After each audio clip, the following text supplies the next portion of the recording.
Bonjour! Aujourd'hui, un petit vidéo pour t'inciter à développer ton esprit critique quand tu consommes des choses.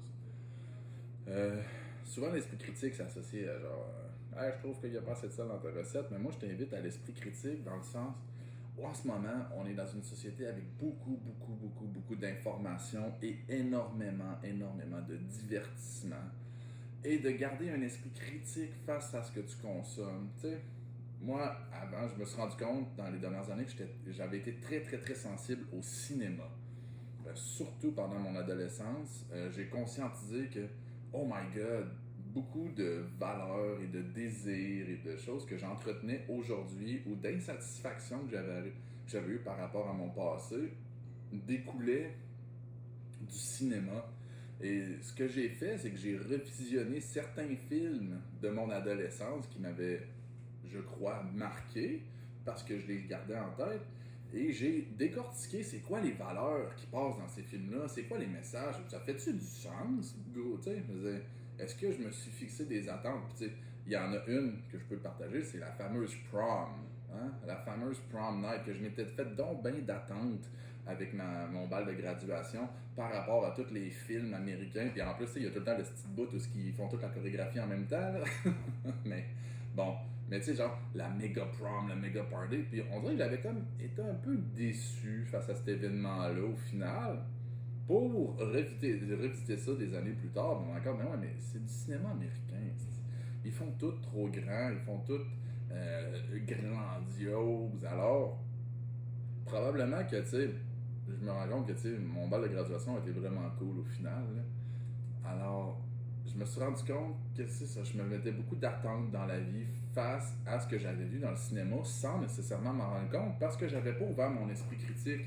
J'écoutais les films avec le mode purement émotif, fait que le mode purement émotif décroche le rationnel. Et le rationnel, c'est ce qui nous permet de faire comme oh, ça fait pas de sens ça.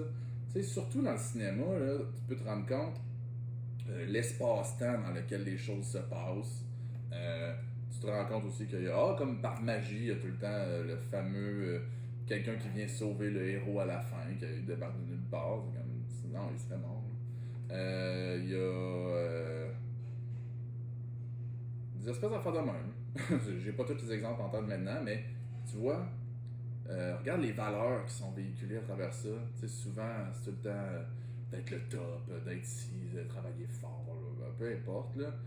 Tu peux te demander, ouais, mais est-ce que ça s'applique à moi? Est-ce que ça fait du sens ou il essaie juste de. Tu sais, c'est une forme de propagande aussi, là, quand tu regardes le cinéma, puis surtout que c'est le cinéma américain qui est très omniprésent. Il y a une forme de propagande à travers ça quand tu regardes le système de valeurs qui véhicule à travers ça. Fait que reste critique. La musique aussi. Après ça, reste critique. Toute l'information là, qu'on se fait garrocher de partout. Là. Ça aussi, il faut rester critique.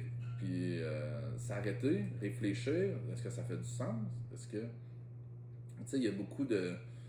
En ce moment, il y a beaucoup sur Internet, admettons, le fais pas d'effort, puis tu vas tout avoir, là, le trop beau pour être vrai, là. Mais ça le dit, là, c'est trop beau. Quand t'as le petit feeling, là, trop beau pour être vrai, là, c'est un peu là, comme un lièvre qui trouve la nourriture, genre un beau petit snack en plein milieu de la forêt. C'est quoi qu'il y a en arrière du snack? C'est un collet, puis un chasseur, qui lui veut manger le lièvre. Fait qu'en général, tu sais, c'est aussi là, dans la vie, là, le trop beau pour être vrai, souvent, c'est des beaux petits snacks en plein milieu de la forêt qui essayent de t'attirer. Puis une fois que t'as mis la main dedans, ça tire le collet. Puis t'es fait, mon ami. Alors, voilà. Développe ton esprit critique. Ciao.